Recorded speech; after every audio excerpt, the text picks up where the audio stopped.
Hi all, நம்ம இப்போ இந்த வீடியோவில் என்ன பார்க்க போகிறோம்னா ஒரு நெட் ஃப்ளவர் தான் பார்க்க போகிறோம். இதுக்கு நான் ஒரு வளையல் வச்சு ரவுண்ட் பண்ணிக்கிட்டு நெட் கிளாத்தில் ஒரு வளையல் வச்சு நம்ம ரவுண்ட் பண்ணிக்கிட்டு அந்த சேஃப்க்கு ரவுண்டாக நம்ம கட் பண்ணி எடுத்துக்கிடுதோம்.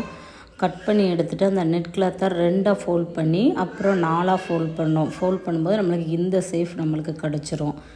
இந்த சேஃப் நம்மளுக்கு கிடச்சதுக்கப்புறமா நம்ம வந்து நார்மல் நீடில் என்ன பண்ணுறோம், த்ரெட் எடுத்துகிட்டு எப்போது போல் ஸ்டிச்சஸ் கொடுக்குறோம். அந்த லாஸ்ட்டு தான் ஓரத்தில் தான் நம்ம ஸ்டிச்சஸ் கொடுக்கணும்.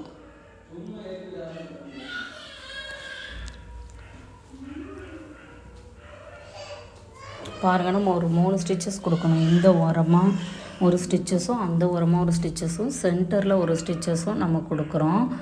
கொடுத்துட்டு நான் என்ன பண்ணுறோம்னா இந்த ஓரத்தில் ஒரு 2 பால் ஒரு 3 பால் வச்சு ஒரு ஸ்டிச்சஸ் கொடுக்குறேன்.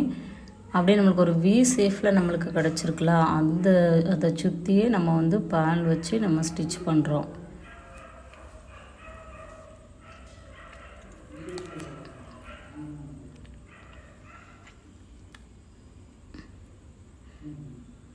பாருங்கள், நம்ம ஒரு வி சேஃபில் அந்த நெட் ஃப்ளவரை சுற்றி நம்ம வந்து ஸ்டிச்சஸ் பண்ணியாச்சு. இப்போ இந்த சென்டரில் நம்ம ஒரு குட்டி ஒரு கப் சீக்வன்ஸ் ஃப்ளவர் இருக்கும், அது குட்டியாக இருக்கும், அதை வச்சு நான் வந்து ஒர்க் பண்ணிக்கிடுறேன்.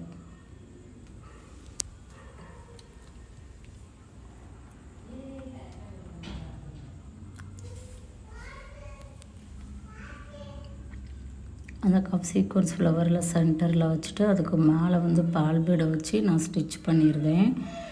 இதுக்கு கீழே நம்ம என்ன பண்ணுறோம்னா, அதாவது ஒரு காம்பு மாதிரி நம்ம கொடுக்கறதுக்காண்டி அதுக்கு மேலே நம்மளுக்கு ஃப்ளவர் இருக்குது, அதுக்காண்டி நம்ம வந்து லாங் டியூப் பீடை வச்சு நான் ஸ்டிச் பண்ணிடுவேன். லாங் டியூப் பீடை வச்சு ஸ்டிச் பண்ண அப்புறம் இந்த டிசைனை பாருங்கள். இதை